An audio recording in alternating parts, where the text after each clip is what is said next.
দেখতে পাচ্ছ বন্ধুরা, আমার হাতে হচ্ছে ভেতা কুমড়ো রয়েছে। এটাকে তো আমাদের দিকে ভেতা কুমড়ো বলা হয়।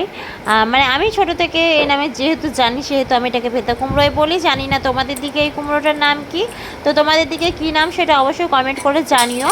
আর তার সাথে জানিও যে এই কুমড়োর কেউ ঝাল খেয়েছো কি না। আজকে বানাবো আমি ভেতা কুমড়োর ঝাল।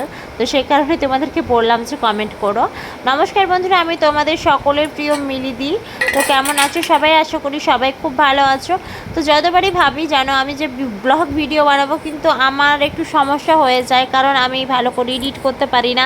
এডিট করতে সমস্যা যেহেতু হয়, সেহেতু ভিডিও বানাতে গিয়েও আমি থেমে যাই। আর অনেক ভিডিও আমি বানিয়ে বানিয়ে রেখেও আর এডিট করি না, বা সময়ও হয়ে ওঠে না বলতে পারো। বাট তোমরা যদি ভালোবাসা দাও বা পাশে থাকো, আমি আরও উৎসাহ পাবো ভিডিও বানাতে। তো তোমরা একটু ভালোবাসা দিও, একটু পাশে থেকো, সাপোর্ট করো, তবে কিন্তু আরও নতুন নতুন ভিডিও আমি নিয়ে আসতে পারবো। আর সবথেকে বড় আরও একটা প্রবলেম রয়েছে, সেটা হচ্ছে ক্যামেরা ধরার কেউ নেই। কারণ ব্লগ ভিডিও বানানোর ক্ষেত্রে কেউ যদি একটু ক্যামেরা না ধরে দেয়, তাহলে সেখানে খুবই অসুবিধা হয়ে যায়। তো এই তোমাদের সাথে কথা বলতে বলতে দেখো আমার অনেকটাই কাজ কমপ্লিট হয়ে এসেছে। তোমরা সবাই ভালো থেকো, সুস্থ থেকো, আর আমার পাশে থেকো।